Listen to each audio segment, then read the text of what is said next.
Los mágicos sonidos de la música andina. Voces que le cantan al amor, la paz y la libertad. Vivencias, anécdotas y trayectoria de los artistas que mantienen vigente nuestra identidad cultural. Juntos iniciamos este recorrido en Canta Andes, tu canal digital. Comunicación en movimiento.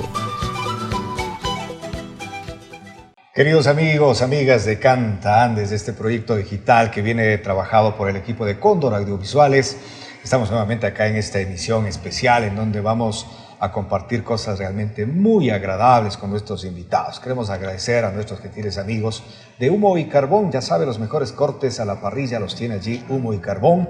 Gracias a Cris Bazar y Regalos. Y por supuesto a nuestro producto, el vino Canta Andes, este producto elaborado por mujeres trabajadoras, mujeres emprendedoras a base de frutos silvestres como el mortiño, la mora, el arándano. Gracias por estar con nosotros. Hoy estamos con una visita muy especial. Están en territorio ecuatoriano nuestros amigos de Los Jarcas y estamos con el maestro Gonzalo Hermosa, director de Los Jarcas, quienes han rebasado ya medio siglo de existencia y están nuevamente disfrutando del calor del público, y no podía faltar nuestro país. Ya lo han hecho en ocasiones anteriores, en este 2022 y están con una nueva gira, así que qué bueno poder tenerlos acá y saludar. Gonzalo, qué grato tenerte nuevamente acá.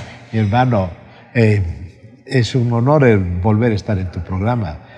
Ramiro, te agradezco mucho la preferencia que nos das a Los Jarcas y agradecemos también al público ecuatoriano por recibirnos como siempre. Son los más queridos en Latinoamérica. Gracias, Ecuador, por ser tan buenos con Los Jarcas. Plena celebración de los 50 años, caímos en pandemia y entiendo que esto truncó muchas cosas que tenían planificado, Gonzalo. Claro que sí. Antes de la pandemia, que nadie esperaba, teníamos un planificado de 50 ciudades más importantes en el globo terrestre, el planeta Tierra.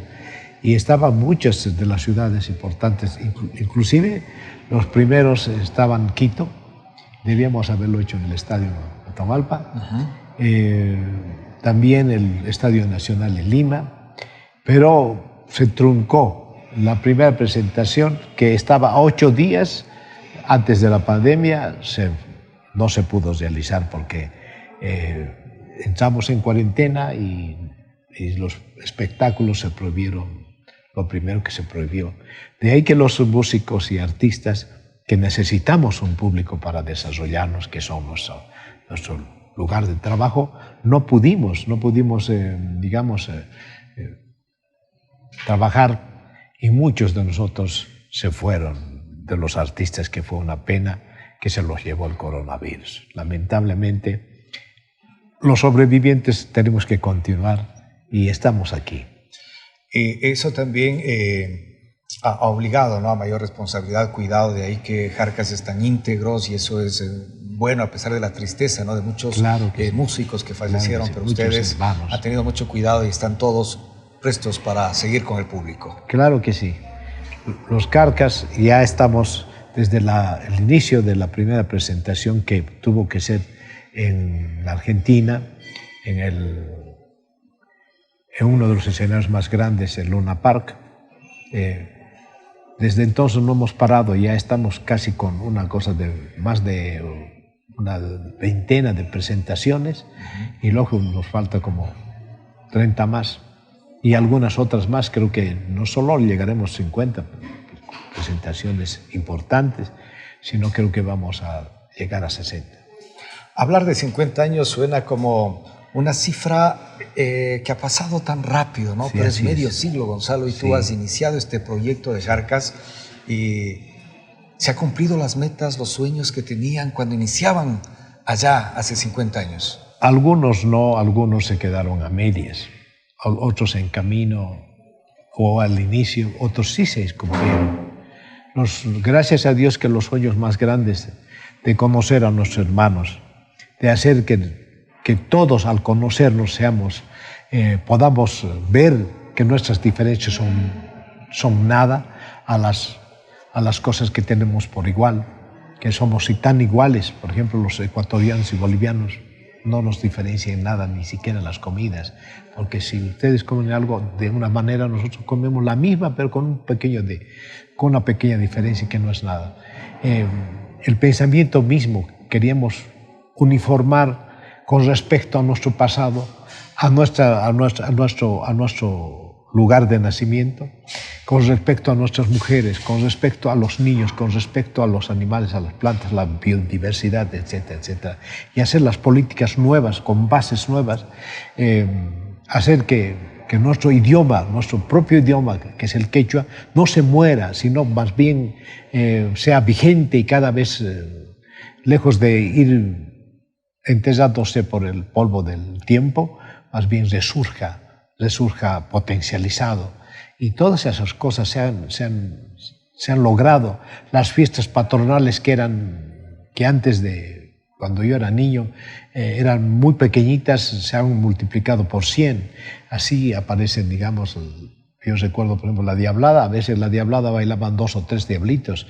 Después ahora hoy, bueno, no son por centenares los que bailan, y aparecieron nuevos ritmos, se potencializaron, como hoy es la morenada o es digamos, la saya, u otros que están en este momento candentes, o otros ritmos aquí, como la bomba y otros, o el San Juanito, que el San Juanito es gustado en el mundo entero, y a nosotros particularmente nos gusta el San Juanito. Es cuando escuchamos San Juanito ya pensamos en el Ecuador. Y por supuesto que sí. Jarcas empieza como un proyecto familiar, si nos repetimos al inicio, cuando está Wilson, Castel, Ulises, y luego se propaga para ser una identidad de Bolivia y de Latinoamérica. Exacto. Empezamos a contar solo desde el 71. ¿Por qué empezamos a contar? Porque Jarcas no se funda el 71, sino el 65. El año 65, con Wilson, Luis Castel, Pavito y yo, fundamos los Jarcas, y ahí nace el poncho, porque el poncho ya tenemos en los tiempos de la fundación. Ajá. Ese poncho que no se ha cambiado, pero no teníamos casi una identidad propia, teníamos un norte, sabíamos lo que debíamos hacer. Era el tiempo, por ejemplo, de las guerrillas, los montoneros en la Argentina, la represión, las dictaduras militares. En Chile también muchos grupos se levantaron. Ahí salió Allende por vía democrática, uno de izquierda, que posteriormente fueron de derecha. En el Ecuador y en todas partes, el ELN también es de ese Colombia, tiempo, ¿sí? De Colombia, y las FARC y los demás. En ese tiempo eran difíciles.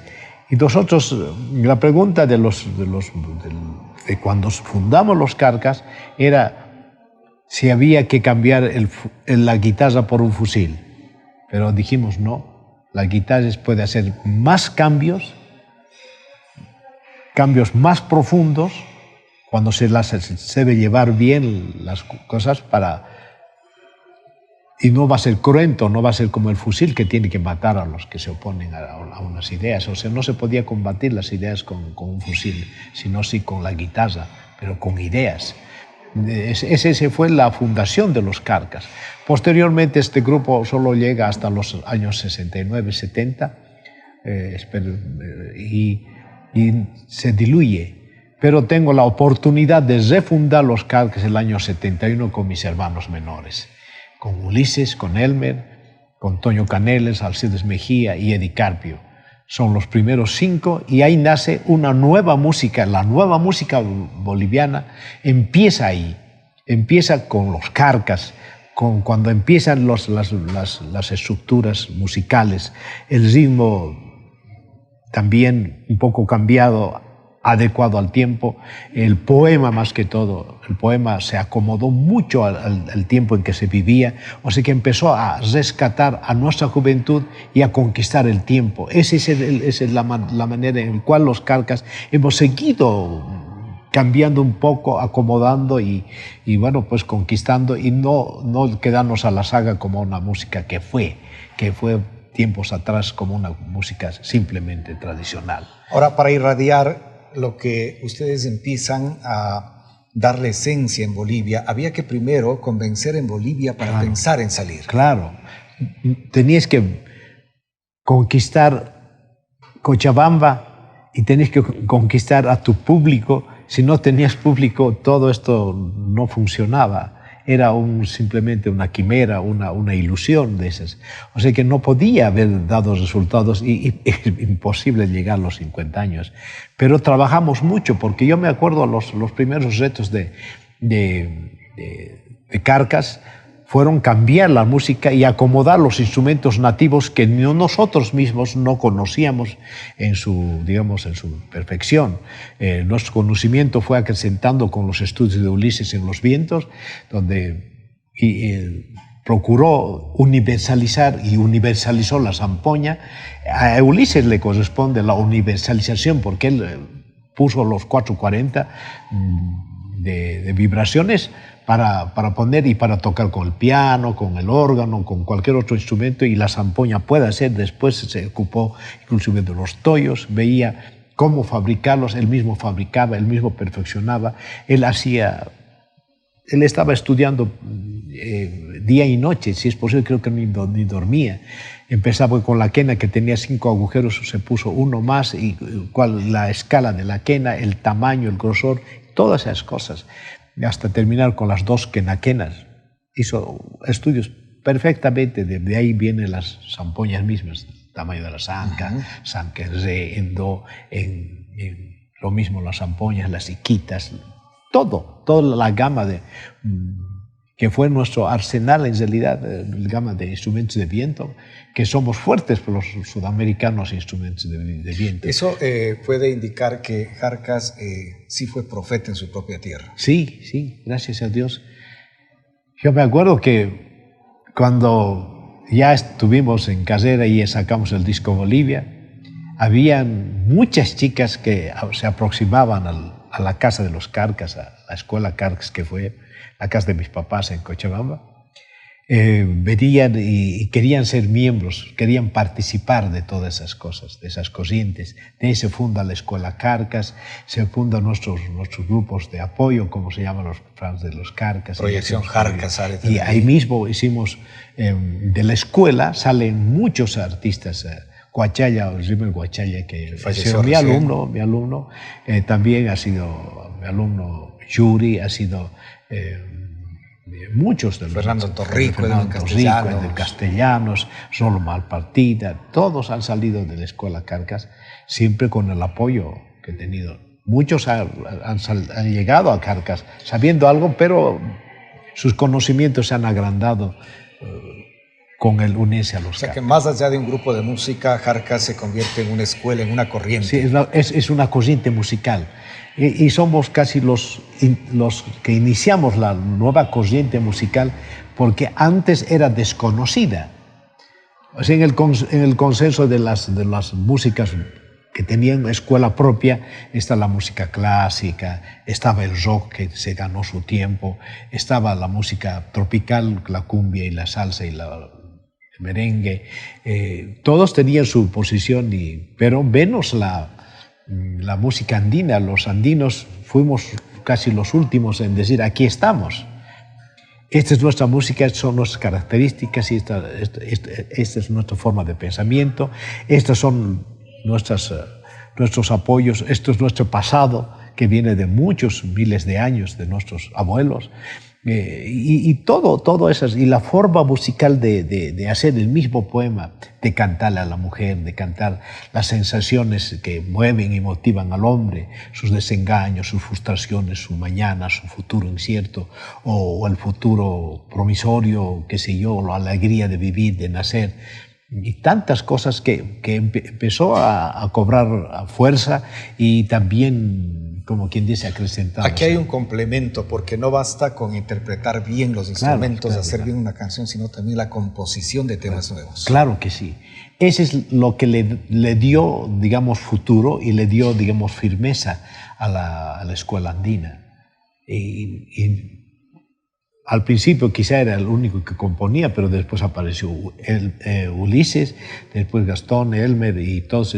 Ahora Y eso es en el grupo Carcas, pero en otros grupos también empezaron a empezar a sus primeros bocetos en composición. Los peruanos hicieron días. En Bolivia, ¿qué grupos que van naciendo a la par de Jarca se han mantenido? Muy pocos. Sabia Andina está, bueno, pues todavía vigente, pero ya está un poco mermado en su accionar, digamos. Pero empiezan a contagiarse de su trabajo. Sí. Aguatilla, creo, Rupa y sí, Rupa y los demás Caminantes, Chascas, todos ya se fueron, inclusive Corihuayres, ya están despidiéndose. ¿Te acuerdas de la primera canción que compusiste, Gonzalo? Claro que sí, es una canción que lo hice a los 13 años. Es campesina, dedicada a una muchacha morena, que me enamoré. Y a los 13 ya estabas tras una cholita. Sí, estaba así y me gustó, pero ella ahora es una médico, viajó al Brasil. ¿Sabía que era para ella la canción? Sí, ella desde que sus papás se lo llevaron digamos, al Brasil a estudiar y a vivir, porque uno de sus hermanos mayores se graduó de médico, ella me visitó un par de veces cuando vino a Cochabamba. Bueno, y mi pregunta, ¿no? Recordarás, por tu memoria es tan tremenda, Gonzalo. ¿Alguna vez tu hermano decía que prefirió dejar la guitarra e irse por la agronomía, pero tú en cambio dejaste la medicina y te fuiste con la música? Así es. Y lamentablemente no fue mi intención, fue el destino que me llevó a eso. Y fue, no sé si es la culpa o el honor que me hizo fue Julio Lavallén. Julio Lavallén fue una persona muy inestable y es más, era mayor que yo 2 años. Aún eso lo puse, imagínate, tocando Julio Lavallén con muchachos de 15, 14, 16 años y él tenía como 25 o 32, por ahí no me acuerdo, pero era así, la diferencia era abismal. Pero él fue el que quiso destruir los primeros... y casi lo logró con sus esos desabruptos que tenía siempre. Y era el que quería tener todo. Quería ser el compositor, el fundador, quería ser Julio. Inclusive le dije, te voy a dar el honor de que seas inclusive fundador, pero sigue en los Carcas. Pero no fue así, que al final los chicos se cansaron. Se cansaron y dijo, no, Julio, no se puede. Ustedes siempre han trabajado con una perspectiva de lo que quieren. ¿Cuándo sienten que deben salir de Bolivia a buscar otros países, otras culturas, otros públicos? Era nuestro público, nuestro mercado. Ahí en los primeros años trabajamos la situación económica. Quisimos hacer que esto no sea una afición. En los años 13, desde los 13 años yo estaba de primera guitarra en un trío de boleristas que tocamos bolero como los Panchos, más o menos así. Y yo era la primera guitarra. Mi papá me regaló una guitarrilla, un requinto.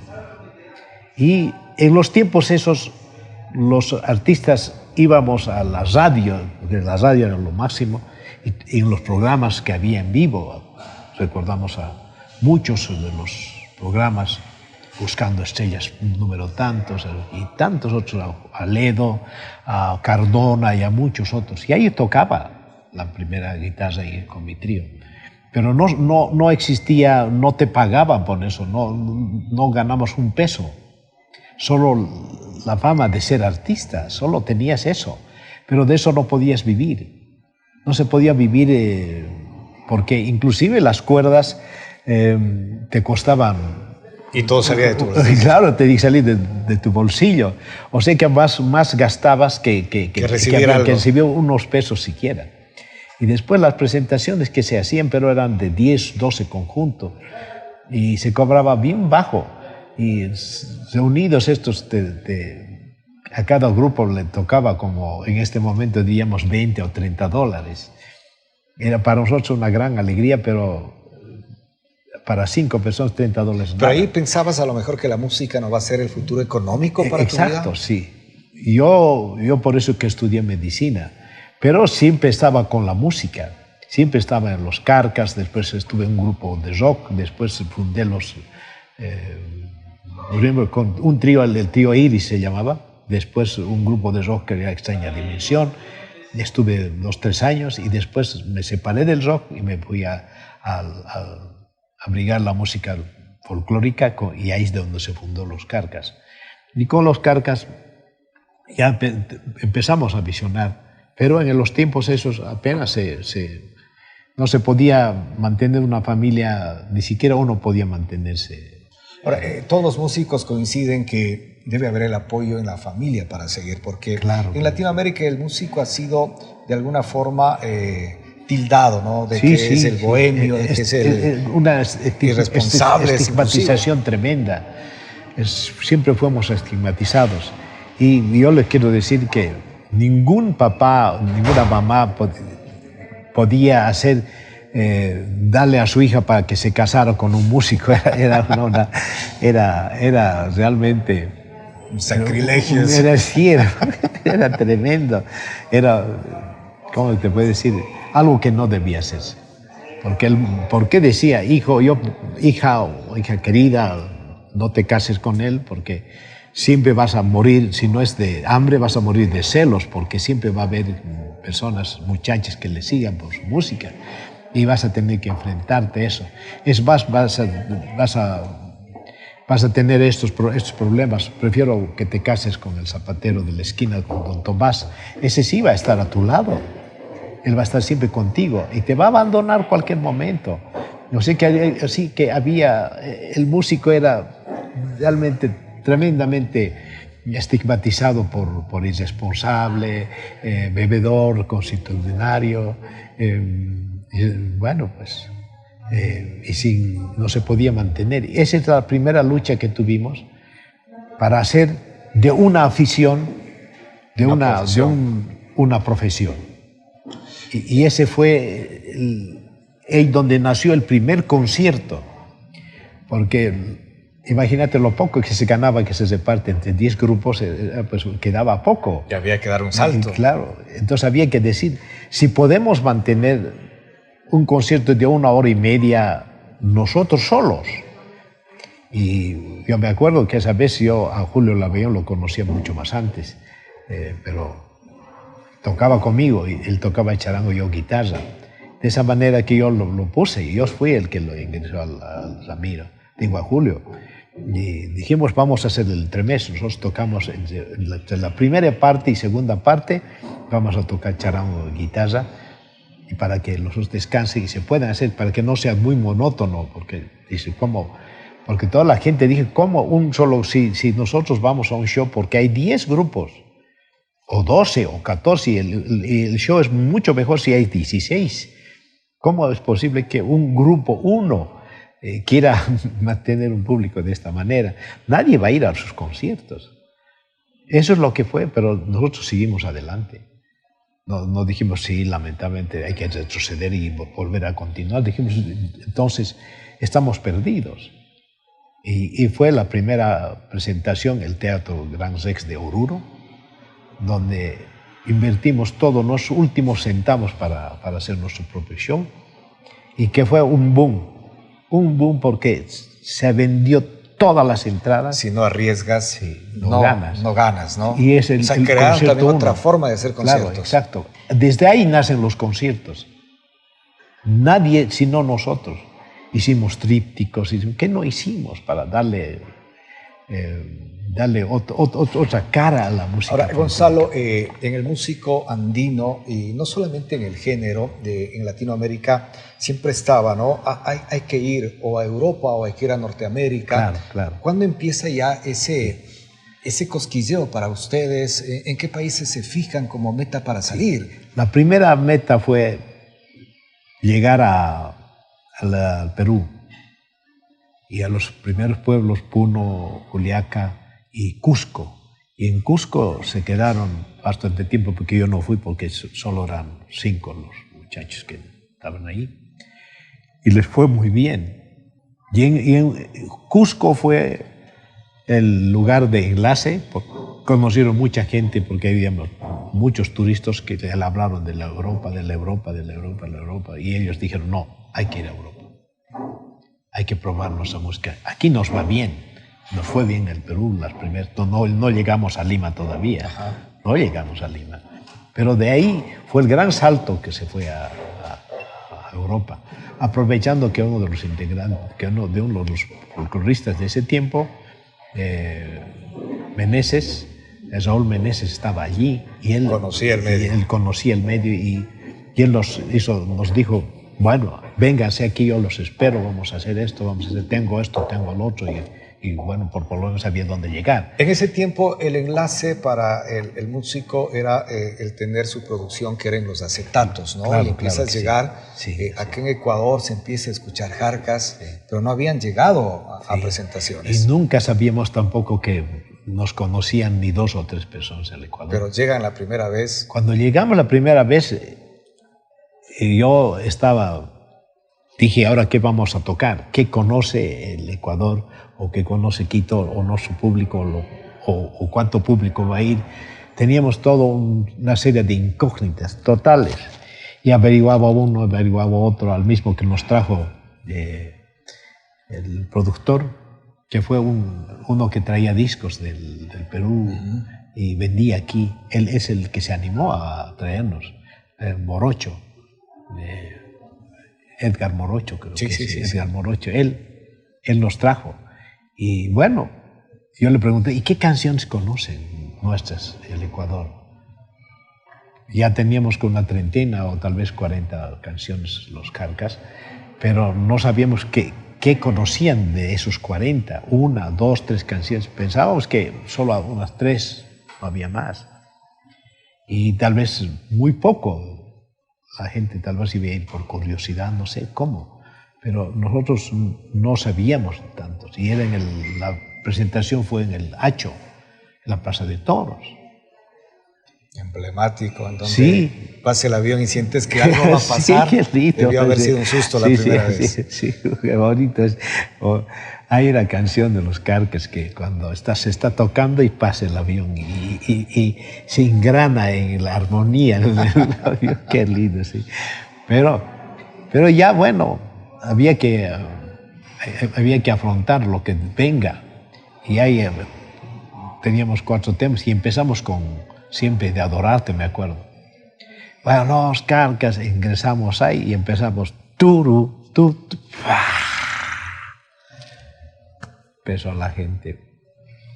Nos quedamos, el otro no sabía si continuar la introducción, continuó, pero así con destiempo, y procuramos, y él me dijo, siempre de adorarte, entiendo. Él se quedó con el micrófono así, a escuchar cómo cantaba la gente, y se quedó mudo, y después recién pudo acoplarse, pero fue una sorpresa que no hemos perdido nunca. Y de ahí no han parado en venir. Sí, exacto. Y después dije, pero si conoce. Tocamos algunos temas así. Habían conocido. Ahora, como una gentileza, normalmente el artista suele decir, esta es mi segunda patria, nos sentimos tan bien, pero ¿qué realmente significa para Jarcas de Ecuador? Sí. Hasta ese lado no conocíamos el Ecuador, para nada. Era un mundo desconocido para nosotros. Además estaba casi a 2.000 kilómetros de la tierra boliviana. Pero cuando conocimos eso y después vimos todos nuestros éxitos, dijimos aquí. Y lo más grande que se tuvo aquí, que nosotros lo notamos y que fue para nosotros, es que la gente cantaba. No escuchaba en silencio y aplaudía, sino cantaba, vivía. O sea que era un mundo totalmente donde los ojos se abrieron así grandes. Es por eso que empezamos a amar el Ecuador. Cuando nosotros hablamos del Ecuador después de esa venida, es la primera vez, era que contábamos a todos. Todo amigo, no sabes que hemos estado en el Ecuador y no sabes cómo es la gente allí. Allí nos aman, nos quieren. Imagínate todo eso. Esa es la cercanía más, es con Perú, digamos, pero con el Ecuador, que está, no tenemos frontera común. Pero ese es un salto tremendo. Y aquí en el Ecuador, que ha sido nuestro público más grande, y en Bolivia se conoce también que el público más grande es el Ecuador para nosotros. Y ustedes abren, ¿no?, también la ventana para que muchas agrupaciones también nos vayan visitando. Sí, que siempre hemos abierto los caminos. Se han abierto sendas, caminos. Yo me acuerdo que hemos hecho mucho trabajo. En Estados Unidos nomás hemos dado por lo menos unos 104 presentaciones, si no es más. Creo que deben ser mucho más. Porque en el Midway, o sea que la parte central donde no existían latinoamericanos, dábamos conciertos. Y eran conciertos de puro gringos, que no entendían el castellano o entendían muy poco, y peor el quechua. Pero nosotros cantábamos. Al principio la gente era muy reservada y su aplauso era muy escaso y muy ceremonial. Aplaudía y se callaba y así. Pero después seguíamos aumentándole más leña al fuego y le dábamos más, hasta que los hacíamos parar. Y la gente se paraba y empezaba. La magia de la música. Sí, sí. Tu presencia en lo personal y como grupo, al llegar a Ecuador también te hace conseguir muchos amigos, mucha gente que normalmente te espera, que quiere visitarte, que quiere compartir con ustedes. Sí, claro que sí, es así. Tengo muchos amigos, amigas, etcétera, tantas cosas aquí que cuando una vez tuve que llegar solo, no con los Carcas, cuando vengo con los Carcas tengo por lo menos 50, 60 personas en el aeropuerto. Yo me acuerdo que una vez dije, no puedo llegar a Bolivia porque mi problema era volar trechos largos de 6 horas, 7 horas. No aguantaba yo volar eso, siempre ha sido mi debilidad. Por eso fue esa debilidad hizo que los Carcas pusieron un comodín para que cuando yo no viaje, por ejemplo, digamos a Europa, entre otro muchacho y me reemplace. Ese comodín fue Fernando Torrico, fue ese el motivo por el cual entró. Él estaba en Proyección Jarcas. No, estaba en Fortaleza. Ya. Después pero él nace también en Proyección Jarcas. Fue parte de la escuela. Sí, creo que sí. Pero él se fue a vivir a los Estados Unidos. Y en los Estados Unidos, que yo no fui, ahí habló con Ulises. Castel Comodín. Sí, y ahí nació la idea de traerlo a Fernando. Y los Carcas, que éramos solo 5, necesitábamos de uno. Donde no iba Gonzalo, entonces ya se completaban los 5, otra vez. Y entonces no había que, porque la música estaba hecha para 5. Faltaba uno, no se podía hacer la música de los Carcas. Faltaba algo.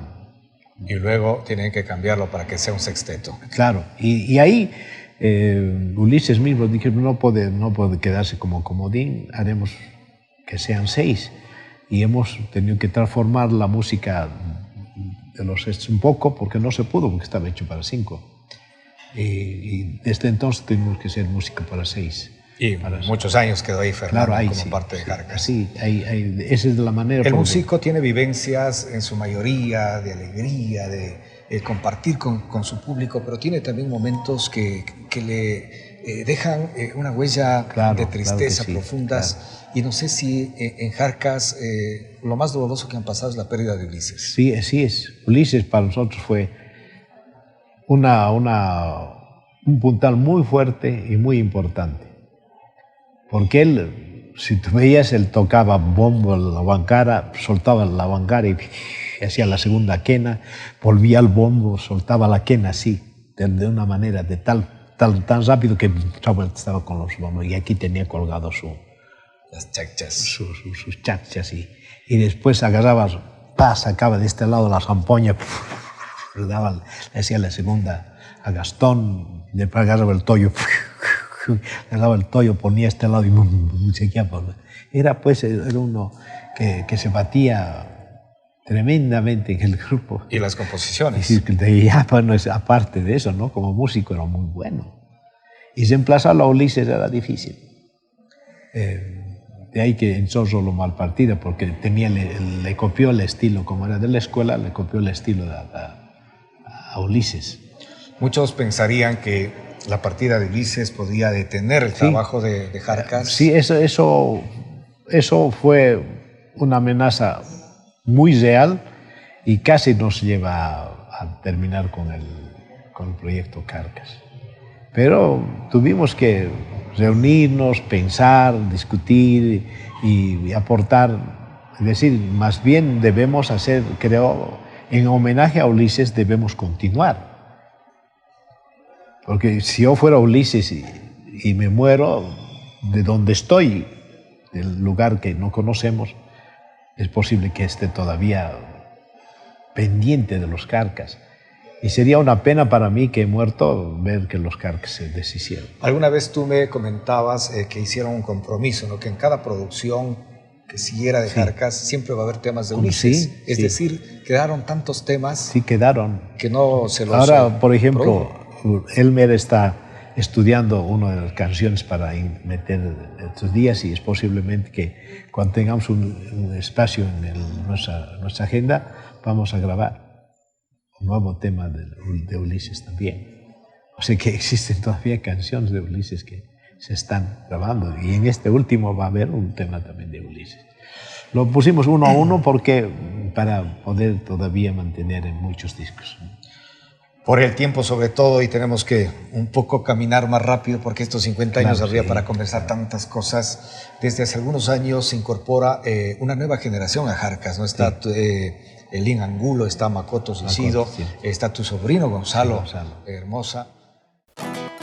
El encanto de nuestra música, la dulzura de los sonidos maravillosos de los instrumentos ancestrales nos acompañaron en esta jornada. Les esperamos en nuestro próximo encuentro. Aquí en Canta Andes, tu canal digital. Comunicación en movimiento.